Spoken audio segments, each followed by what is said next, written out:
Kevin, you talked about it, man. A little hiatus, right? Hey. I mean, a year and a half away, a couple of canceled fights. I mean, how does it feel right now to finally be back on a fight week? Man, I'm happy. I'm happy to finally be here, man. It's been a little bit of a whirlwind to get here. A couple injuries, couple camps with no fights, and so I'm happy to be here, to say the least. I think of you as kind of a mentally strong guy, but I mean, this has to have been challenging even for you to deal with, right? I guess how difficult maybe has this stretch been for you? Man, I'm not going to go into details, man, but it's been hard, bro. It's been hard on me. It's been hard on my family. It's been hard. I went through the valley of the shadow of death on my own, you know, and that's kind of what it feels like. Like mentally, I was getting depressed, going through the injuries, like what's going on with my life? Like, why is this happening? Like, I went through all that, you know, and but finally I'm on the other side now, man. I was able to get remotivated. You know, it's hard getting remotivated, hard getting up to train after going through all that. But I'm on the other side of it now, and I'm in a good place mentally, physically, spiritually, man. I'm very happy to be here, very happy to continue to be doing what I love to do. That's awesome. So I guess then being on this big event, right? I mean, you know, pay-per-view, big card, Miami. I mean, does that kind of add extra to it? Like, this is not just a fight night card or something. This is on a big blockbuster event. Yeah, man. I mean, my last fight with a public, with a crowd, was the Darren Till fight in Madison Square Garden, 2019. So it's been a few years with no crowds, and I missed it. At first, when what was going on, I was like, the crowds don't matter. I'm locked in, whatever. But you go in there after a couple fights, you're like, oh, man, yeah, it does make a difference having the crowds. And I'm excited to be here with a full crowd, sold-out crowd in Miami. I mean, this is a historic card. It's been 20 years since they've been here. And it's big fights. You got big fighters fighting this weekend. Man, I'm very, very ecstatic to be here. Talk about the matchup you have itself with Chris. I mean, obviously you fought the best in the world. What do you think about him as an opponent, and what challenges he offers? Yeah, he's been having a lot of success boxing people. You know, he stays in your face and he boxes. I don't see a lot of diversity in his game. You know, he doesn't kick a lot. He does kick a little bit, but not a lot. It's not his main thing. He doesn't wrestle a lot, but he has really good takedown defense. And so nobody's been able to take him down and keep him down. And so he's just been able to box everybody. I think my game is a little bit more complete. I have more tools in my toolbox, and I'm going to be able to, I think, pull a lot of those out. And you're going to see a lot of my tools on display. Last thing for me, I mean, for the past years, you know, what comes next when you win? Where are you in the rankings? Given everything that you've been through and how long that you've been away, like, are you even thinking about where I am in the division and where this puts me, or do you not even worry about that at this point? No, I'm not even worried about it. I don't even keep track of that. I actually went back and looked at it not long ago, the rankings. I don't look at them. But I saw that I was 15, and I was like, oh, man, I don't remember the last time I was in the top 15. But I don't keep track, you know. I'll just fight anybody. I'll fight the best fighters in the world, whether I'm ranked 15 or 3rd or 4th or 5th. Kelvin, over here. You mentioned Chris's 100% takedown defense. Do you think that's because he's so good at defending takedowns, or because he hasn't really fought a wrestler yet that can kind of test him in that category? I think it's that. I think he hasn't fought a wrestler that can test that. I mean, there are some really good wrestlers in the middleweight division, but everybody is not everybody is wrestling. We're all just striking. We're all trying to knock each other's heads out. But for this fight, you can see, you can expect to see some of my wrestling back in there. And you mentioned the long layoff and everything, and a lot of the fights that maybe you had to pull out of or vice versa, it was close to the finish line, like you did a full camp and then you'd have to pull out. So how mentally exhausting was that it was a lot of starting and stopping and then restarting for maybe a whole new opponent? That's what I'm saying, man. It was hard to get remotivated again and keep going through that again, get mentally motivated again, like, oh, God, I got to do this again, like... It was hard, man. It was a hard year and a half, and I'm not going to go into details because that's nobody's business. But it was hard. So I'm just happy to be here. Henry Cejudo did a video, and he said that your comeback will be the greatest comeback of all time. I'm assuming he knows what's going on with your life. Is that kind of what he means, like everything you went through to come back? Absolutely, man. This fight for me is just I'm here to reaffirm to myself I'm still one of the baddest dudes in the world, and in turn, it's gonna let everybody else know, right? But here I'm here this weekend more as a reaffirmation. Is that the word? To myself that I'm still here amongst the best. A couple things unrelated to your fight. This past weekend, it was announced Endeavor bought the majority stake in the WWE, so now WWE and UFC is kind of a package deal right there. So what do you make of that partnership and Endeavor's new, what they did? Listen here, brother.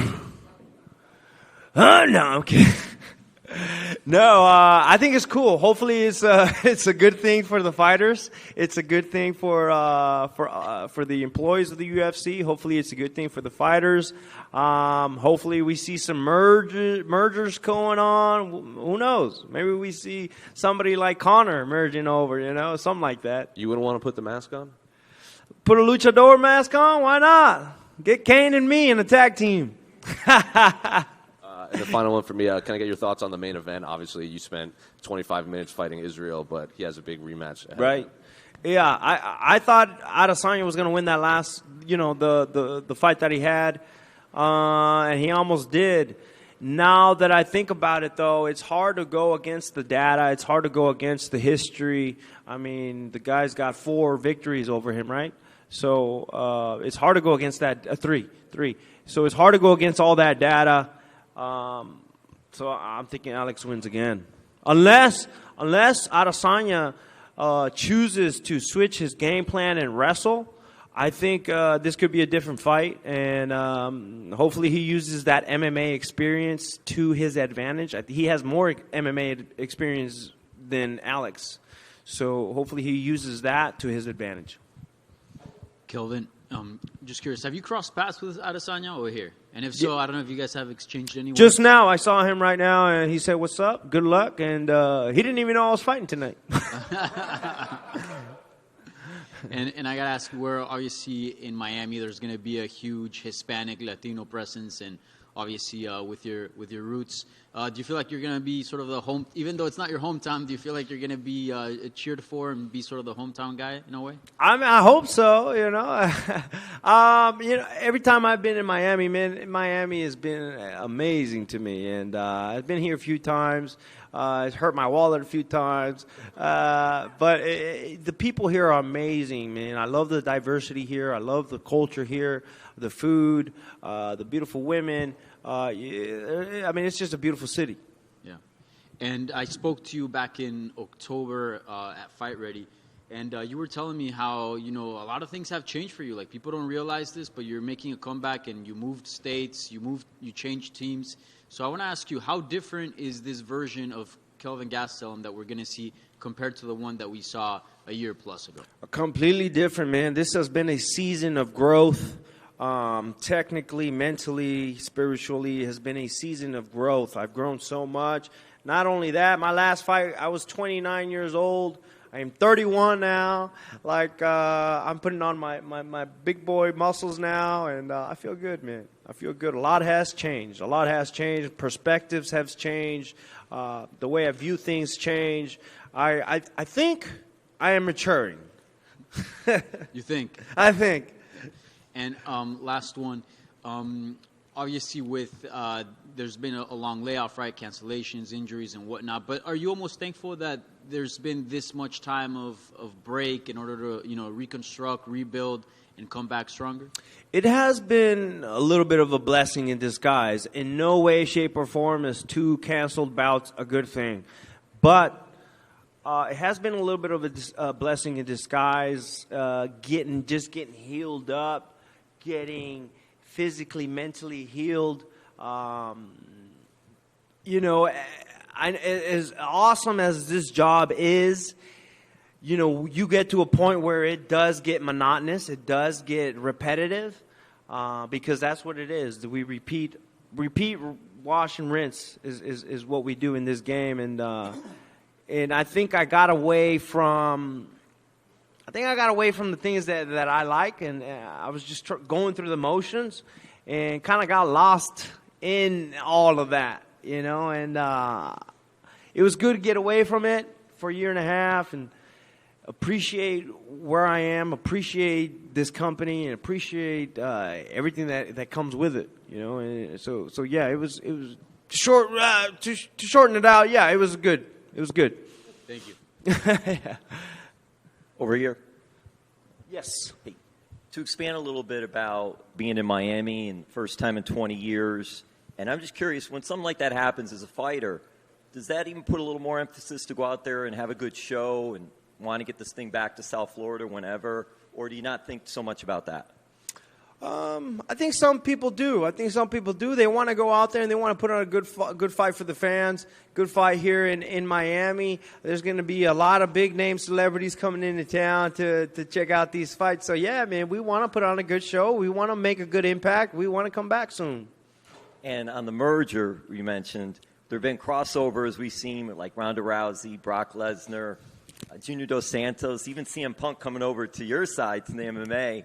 And I'm just curious, too, does that element of it help as far as when this merger gets announced that, oh, well, there's been crossover already with the fighters, so now doing this, does it even, hey, maybe there's more opportunity for us to do other things? Absolutely. This 100% sets that up, even more so.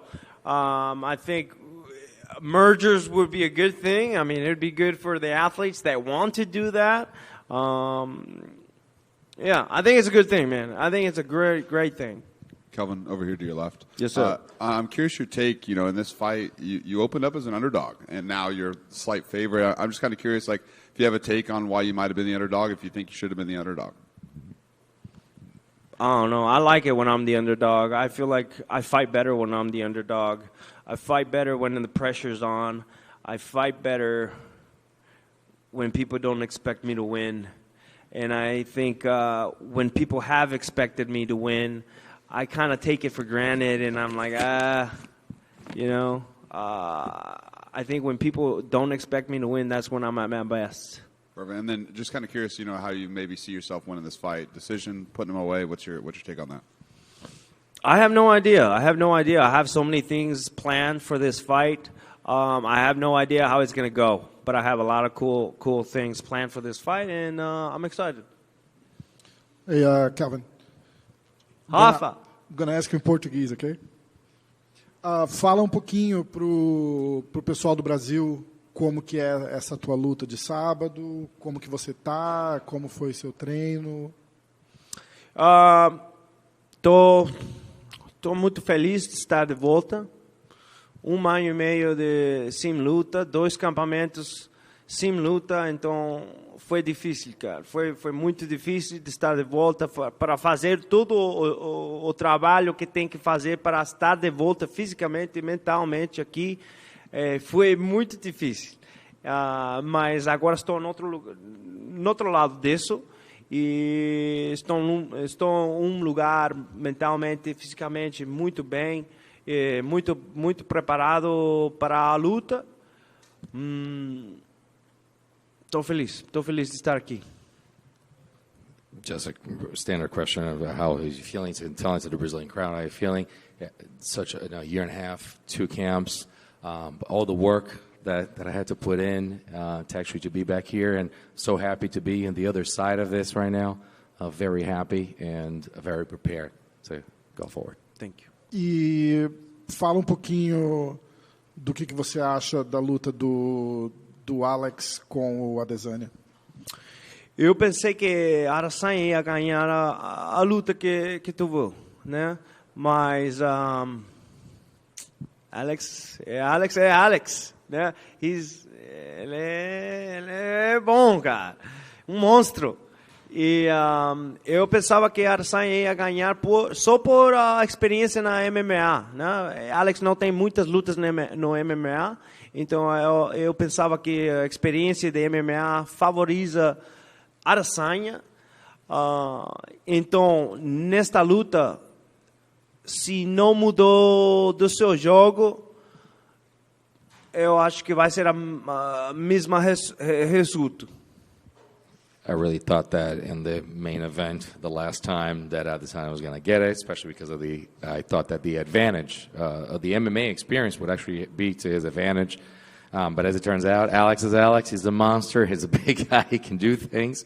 But I do feel that if Adesanya has not changed anything in his game plan, I'm going to see the same result this Saturday. Thank you, Kevin. Thank you.